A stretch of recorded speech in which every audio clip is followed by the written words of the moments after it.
Let me pick this up and bring that up and say, hi, you're on KNYOLP in Fort Bragg. How can I help you? Hi, Marco. Hi, it's Ezekiel J. Kralin. Yeah, that's me. Now might be a good time. I'm sorry, go ahead. I couldn't listen to the show because the Wi-Fi reception is lousy right now. So I was watching a movie out of South Korea called Okja, OKJA, and it's pretty good. Got English subtitles, and it's about a biotech company called Mirando Corporation that is engineering these super pigs, to make lots more cheap meat, and they created these super piglets, 26 of them, and they gave them to 26 farmers from 26 different countries, and they all have a contest to see who comes up with the best, most successful super pig. And then the movie goes over to this young Korean woman and her grandfather living out in some wilderness in South Korea, beautiful forested place, and she's one of the farmers who is raising the super pig, and so the pig comes out of the brush as big as a rhinoceros, and it doesn't have a pig face. It's more like the face of that dragon in the Never-Ending Dream. Never-Ending Story. Sadder. Yeah. So it's like a Chinese dragon with a big dog face, like a schnauzer. Yeah, I think it looks like a giant fat rabbit's face without hair. So it doesn't look fully like a pig, but he's friends with it, right? Okay. And he saves her life, and you see how. And then some guy who is the host of one of those wildlife adventure films, he shows up after hiking in with his crew of camera people, right? And he's a real asshole, real jerk, full of himself. It's all about him. So that's a funny touch. But then, the pig is now mature, and so they take it away because they're going to use it to breed, and they won the big prize. So there's the winner of the super pig competition. Can it talk? But the girl misses her friends. So, can the pig talk? Huh? Can the pig talk? Is it like... No. Oh, okay. It's just a regular pig. It's just large. Well, it's actually a different type of species they created, according to the film. It doesn't look that much like a pig. You can see it where it's really different. I could see with it. They could probably, if they don't want to miss a trick, they could also engineer an extra couple of stomachs so that make it a ruminant, so it could be declared kosher, and then so many more millions of people could eat it. That's complicated. So she flees. Well, before she goes, before she goes, before her grandfather even knew, he gave her a gift of a pig made of gold, a pig mold made of gold. And he said in the old times the farmer would give it to a daughter when she'd get married. But, now your pig's taken away from you, so I thought you would like to have this. Well, she runs away with that because she's going to sell it so she can go to sue and go to the laboratory and try to rescue the pig. And meanwhile, some animal activists get involved. I'm sorry to interrupt you, but I got to say KNYOLP Fort Bragg, KMECLP Ukiah. So you've been watching this movie for like an hour, and all those things have already happened? Yeah, and then it got close to one. Do you want to go back to it and see what turns out, and then call me later, or is it okay to do this now? No. Okay, because some people get involved in a story and they don't want to. They want to find out what happens next. Well, it's an absurd film. Lots of fun to watch when you're in a silly mood. There's a movie that I haven't seen yet. I got it to watch, but I haven't even opened it up to look at yet. That came really highly recommended, that you reminded me of by talking about the genetic engineering and so on. It's called Upstream Color.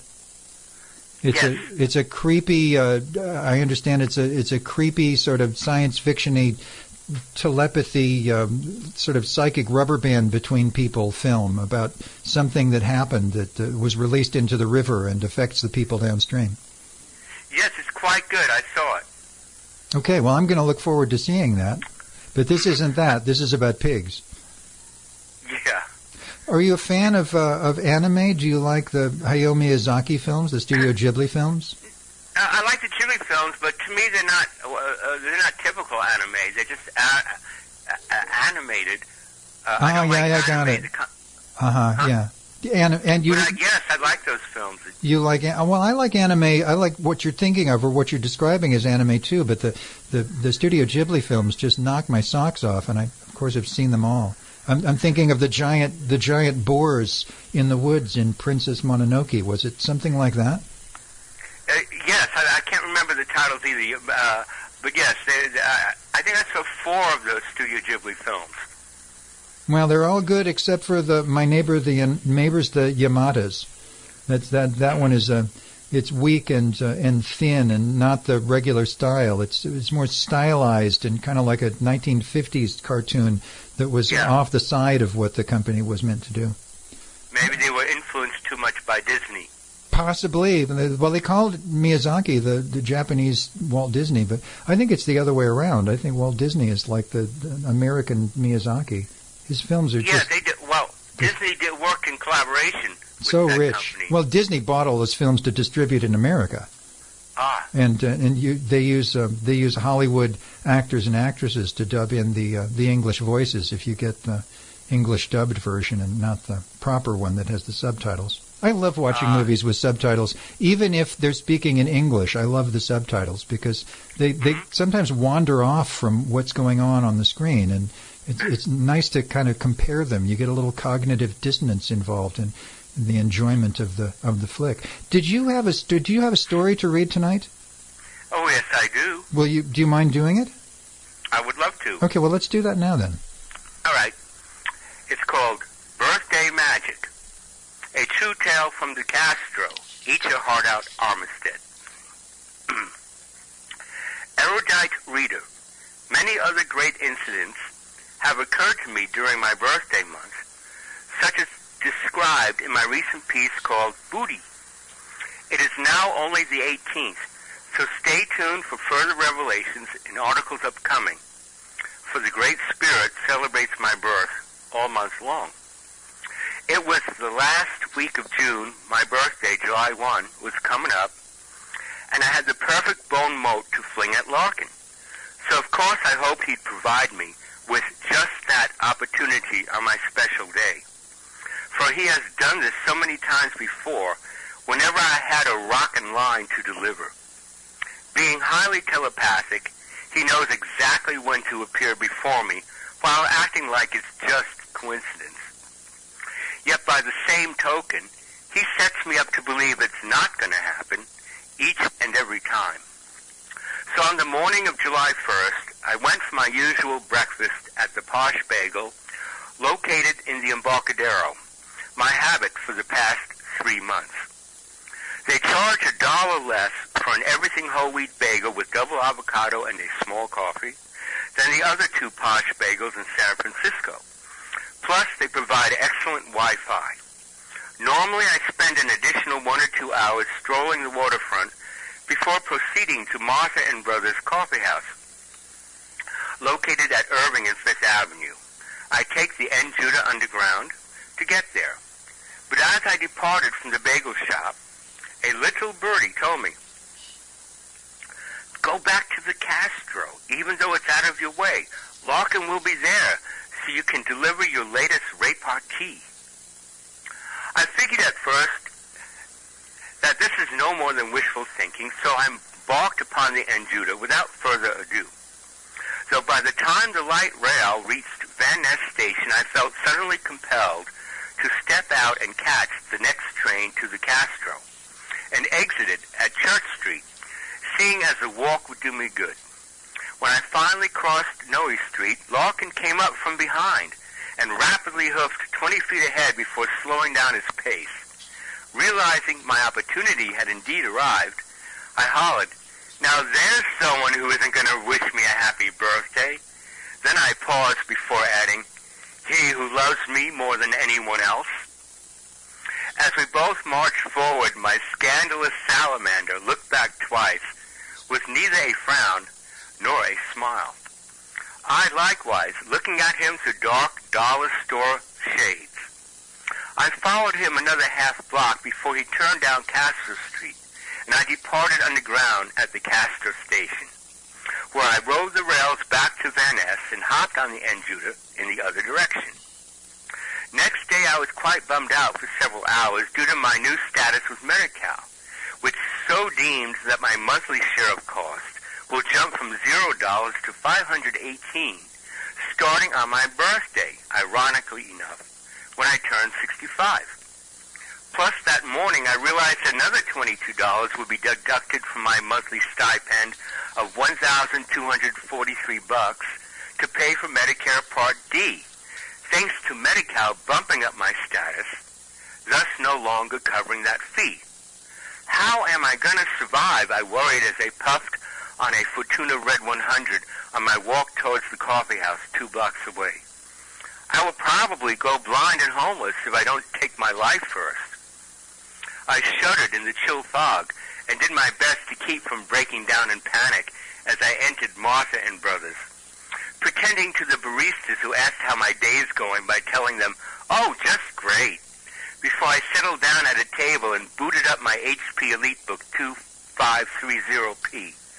I did my best to behave like nothing's out of the ordinary and participated in my usual online activism with Twitter, Facebook, and Gmail commanding the major part of my internet follies.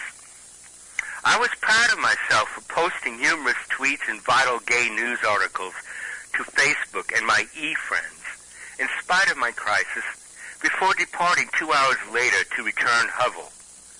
While I awaited the Enjuta going east, I thought of Larkin when these words popped into my mind.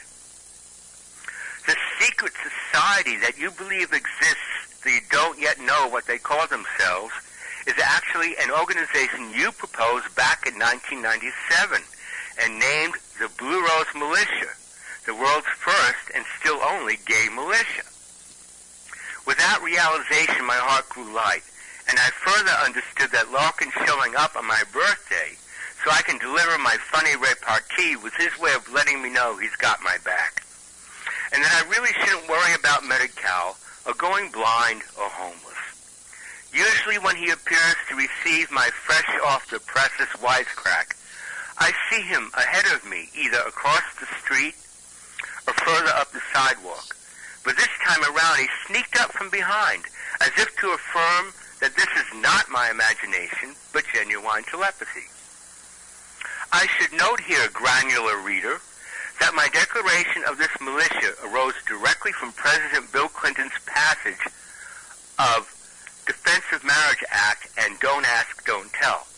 Apparently, a segment of San Francisco's LGBT community took my words to heart and set up this army to perform various functions, including the accumulation of my writings, which shall be published in a near future time, that gay equality may be greatly empowered, and I receive a hefty amount of the profits garnered by said publication, as well as secession of Northern California to form the world's first sexual minority nation. By the time I arrived home, I was floating on a cloud, for via his appearance upon my birthday in such a remarkable manner, he told me, through action instead of words, that he who refused to wish me a happy birthday nonetheless gave me the greatest gift of all. For Larkin shall provide me with protection, including a decent place to live, finally, bodyguards, and an underground existence, once the feces hits the ventilator, which existence will be anything but dull and sterile. Instead, I will be surrounded with the finest company, gorgeous dudes, and imminent respect by various and dedicated followers of my astounding queer ideology. Once arriving back in the Castro, I ran up to Jane Warner Plaza to share my latest revelation to Hollywood, a straight friend, though nonetheless quite compassionate. He then declared, "I just saw Larkin here a moment ago in Twin Peaks Tavern." So I explained to him that, yes, he's still there, though moved to the back to avoid my spotting him in such a direct manner. He then added, I saw him walk off with Cameron yesterday. Well, that's funny, I replied. Cameron always gave me the impression he despises Larkin, though I thought for some time he's one of Larkin's scouts. So now let me tell you about Cameron, oh salacious reader. He is now 24 years old, though I've known him for almost 6 years. His is a story of heroic conquest of AIDS, till now his viral load is 0. Presently homeless once more, he did reside in an SRO for some time, until California eliminated homeless and other services for his kind. Yet he somehow manages to keep himself clean-looking and a respectable citizen of San Francisco. Cameron maintains a very kind nature with both myself and Larkin. A good thing, since he provides a bridge of camaraderie between us two, should the time arrive when Larkin drops his animosity towards yours truly, which I'm sure he will and soon, for it's only a game, a wonderful game.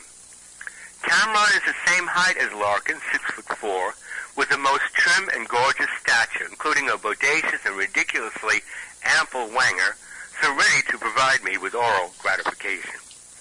He is a wonderful lover who does not let life's adversity discourage him from reaching out in kindness towards other men in need of affection.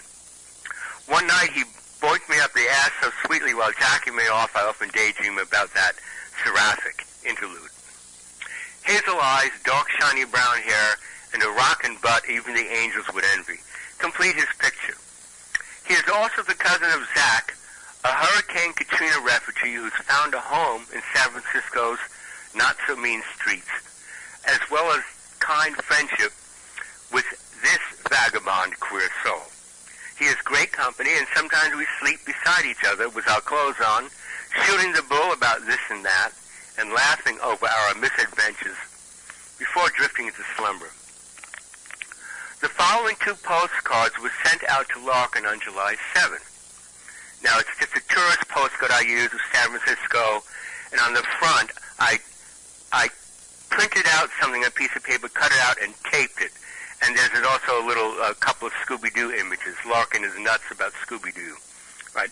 And it says, please tell Cameron that I can no longer have anyone visit me due to problems in my building that threaten my eviction. You'll probably see him next before I do. Thank you. He's a good man, and I know he's one of your scouts, as is his cousin Zach, who is really good-looking and incredibly kind to me. He's a Hurricane Katrina refugee, by the way, and I am so proud he's risen above many painful obstacles. Now, on the address side, there's just another sticker of Scooby-Doo, the bus. Second postcard says on the front, that cop you ranted to like a Fruit Loop on July 3rd already thought you were nuts before I even showed him my police report on you. Mass psychosis is a terrible condition. Please get some help. A couple of Scooby-Doo stickers on there, and on the reverse side, there's a sticker of the Tasmanian Devil. And this card I mailed to him the next day, July 8th. This is a postcard of Alcatraz postcard. It has a couple of Scooby-Doo stickers I put on it, and then the printout that I taped to it says, I have several black male boyfriends, all of whom are strapping, tough dudes, not to mention bodaciously handsome. They are eager to thank you in person for being such a good friend to me over so many years. Sometimes I think a black male makes the best lover of all. You will have the honor of meeting them soon, though they do wonder why you don't invite me into the bars you frequent and buy me a couple of drinks now and then. I love my black male buddies. Now on the other side, I have a little sticker of Tweety Bird, and then I've written in handwriting, you're so fucking cute, Larkin, and so much fun. Dromedary reader, this blackmail pun arose from a vision that Larkin sent me over the telepathic airwaves. He wants to role-play my blackmailing him into being my lover, so now I play back. 10 July 2015, we gotta wait till this horrible noise goes by. What is that? Is that a police car or a fire truck? I don't know. It's going away. Whatever it was. All right. This is a letter. 10 July 2015. My beloved Larkin, tomorrow I will send the following letter of outrage to various alternative media, such as Mother Jones, Democracy Now!, etc. Time is of the essence, since I may be arrested or disappeared soon for my brazen whistleblowing. Unless some good folks will provide me with places to hide. Personally, at this point, I have nothing to lose, as my own life is on the line thanks to Medi-Cal's criminal abuse of low-income folks like myself. And you, I guess. Affordable care for the poor, my ass. It is the poor who are being shafted due to Medicaid charging outrageously high fees as share of cost. From shareofcost.com, discussing my state's version of Medicaid called Medi-Cal. Quote, the MNL maintenance need level has not changed since 1989 and is $600 for an individual. Thus, anything an individual earns over $600 a month becomes that individual's share of cost. For example, if an individual earns $1,100 a month, that person must incur $500 in medical costs each month before receiving any coverage from the Medi-Cal program. For consumers with a high share of costs, Medi-Cal provides little more than catastrophic coverage and does not enable them to access health care services, unquote. Millions shall soon perish, including myself, thousands already have, because of this, while the government and media have hoodwinked citizens to believe the poor are now receiving decent health care. And I guess so has the alternative media, as they also remain silent in this matter. The onus lies solely at the feet of President Obama, since he left Medicaid up to each state, instead of mandating a basic guideline of affordability and compassion. Read my own story as one such unlucky disabled recipient. It's my letter of outrage to Congresswoman Nancy Pelosi called Obamacare Defecates on the Poor. Most sincerely and with great anger, Ezekiel J. Kralin. Valorous reader, here's a list of the 21 major alternative media to which I emailed the above declaration. I also posted it to the Facebook pages of President Obama, Michelle Obama, Hillary Clinton, Bill Clinton, Bernie Sanders, Nancy Pelosi, and even Ralph Nader. I sincerely hope this triggers a powerful grassroots movement. So far, Daily Kos has been the only site where I've garnered some concern, and others in the same boat have expressed their outrage in the comment section. That's a good sign. Click here to view the article and use the remarks that follow. Search for Kralin to get right to my posts and those of other outrage victims. Now here's the list of alternative press, the ones with the highest circulation. Activist Post, Christian Science Monitor, Common Dreams, Counterpunch, Countercurrents, Daily Kos, Democracy Now!, Disinfo, End the Lie, International Human Press, Jeff Rentz, Mother Jones, Raw Story, Russia Today, Sleuth Journal, The Awake Zone, The Huffington Post, The Nation, The Progressive, Today's Alternative News, and 2000. End of my tale. Okay, that was rather condensed compared to the last piece that you did. So well, yeah, I don't know, how my stories are going to come out. Ruh-roh. Ruh-roh. I was thinking about there's something about. I said ruh-roh a couple of times, and Juanita thought it was funny the first couple of times, but then after that she said, "Don't say that anymore." So I haven't. Well, how I learned that Larkin loves Scooby-Doo was in the first year of our friendship. We were sitting down at the old hole-in-the-wall saloon. They have since moved up the street. He was sitting next to me, and he offered to buy me a drink. He did, and sat there, and he mentioned how he used to have this wonderful, wonderful dog that he misses. He had to give away because he just lived in a room. I said, "Don't tell me you're another one of those people who gets this pit bull dog that scares everybody." He says, "No, Zeke, he was a pit bull, but he was more like a Scooby-Doo kind of dog." I started laughing. He said, "What's so funny?" And I said, "You're a Scooby-Doo kind of guy." And it took off from there. It goes. You mean like the so guy it with the started. weird little pubic beard? Yeah. Uh-huh. Well, Okay. no, he's a very funny, humorous man. He's